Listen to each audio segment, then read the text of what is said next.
எனக்கு இது செஞ்சிட்டாங்களே, எனக்கு அது பண்ணிட்டாங்களே, என்கிட்ட இப்படி பேசிட்டாங்களே அப்படின்னு நம்ம வருத்தப்படுறோம்.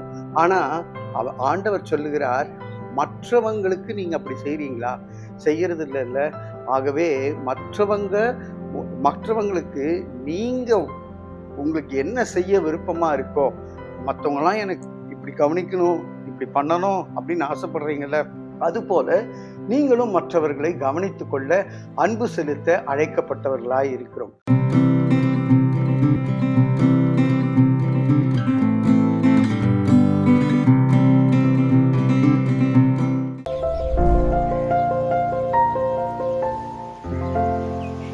பிரியமானவர்களே, மத்தேயு 7வது அதிகாரம் 12வது வசனத்திலே, ஆதலால் மனுஷர் உங்களுக்கு எவைகளை செய்ய விரும்புகிறீர்களோ அவைகளை நீங்களும் அவர்களுக்கு செய்யுங்கள், இதுவே நியாயப்பிரமாணமும் தீர்க்க தரிசனங்களுமாம்.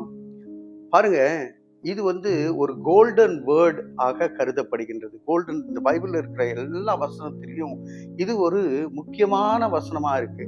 ஆகையால தான் சொல்றாரு, தீர்க்க தரிசனங்களும் நியாயப்பிரமாணத்தையும் தொகுத்து அருளி சொன்னதாவது என்று சொல்லி, மற்றவர்களுக்கு மனுஷர் உங்களுக்கு என்னெல்லாம் செய்ய விரும்புகிறீர்களோ அதை நீங்க அவங்களுக்கு செய்யுங்க.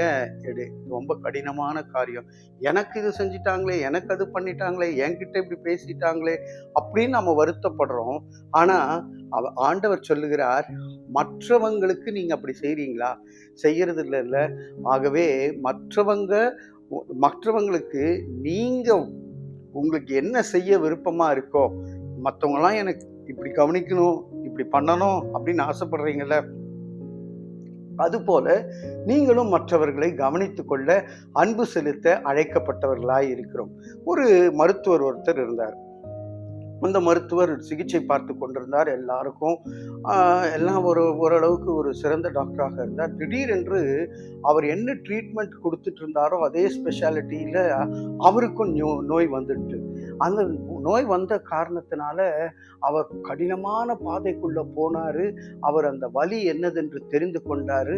அந்த வலியெல்லாம் உபத்திரவத்தின் வழியாக கடந்து சென்று அவர் பலனடைந்து சுகமடைந்து திரும்பி வந்த பிறகு அவர் டாக்டர் கன்சல்டேஷன்ஸ் பண்ணும் பொழுது, அவர் என்ன உபத்திரவத்துக்குள்ளாக கடந்து போனாரோ அந்த உபத்திரவம் அவங்களும் கடந்து செல்றாங்கன்னு சொல்லி அந்த நோயாளிகளை இன்னும் அன்பாய் பராமரித்து அவர்களுக்கு ஆற்றி தேற்றி ஆறுதல் சொல்லி அவர்களை அவர் கனப்படுத்தி சுகப்படுத்துகின்ற ஒரு மருத்துவராக, ஒரு சிறந்த மருத்துவராக மாறினாராம்.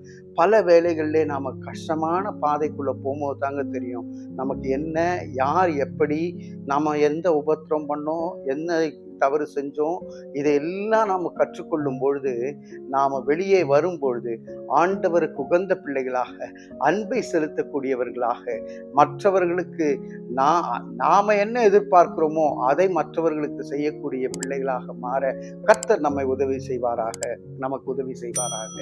தலைகளை தாழ்த்தி ஜெபிப்போம். அன்பின் பரலோக பிதாவே, ஆண்டவரே, நாங்க என்ன செய்ய வேண்டும் என்பதை எங்களுக்கு கற்றுத்தாங்க. பல வேளைகளிலே கர்த்தாவே, நாங்கள் கர்த்தாவே உண்மை உள்ளவர்களாய் இல்லாதபடிக்கு ஆண்டவரே மற்றவர்களை புண்பட பேசி இருப்போமே ஆனால், செயல்பட்டு இருப்போமே ஆனால் எங்களை மன்னியும். இயேசுவின் மூலம் ஜெபிக்கிறோம் நல்ல பிதாவே. ஆமேன், ஆமேன்.